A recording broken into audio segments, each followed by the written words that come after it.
Bazalek začal svůj sen. V modrobílém rostl každý den. Ostravský kluk tvrdý jak náš kraj, věděl dobře, kam chce jít dál.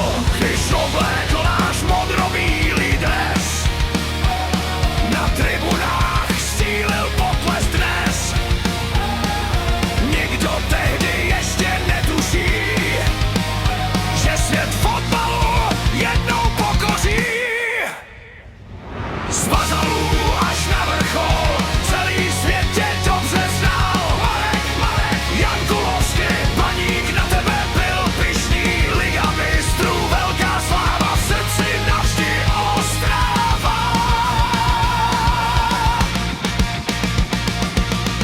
Udine psalo další díl, pak přišel a měl nám splněný cíl.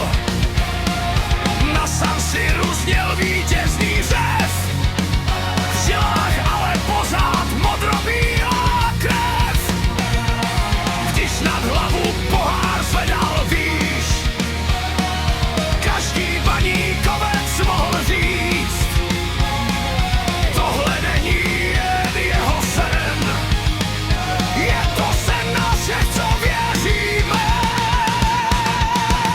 Sláva přijde, sláva zmizí, věrnost nikdy neodchází. Kam tě život zavede dál, Baník v srdci navždy stál. Z Bazalů až na vrchol žádnej sen tě nezlomil. Marek, Jankulovský.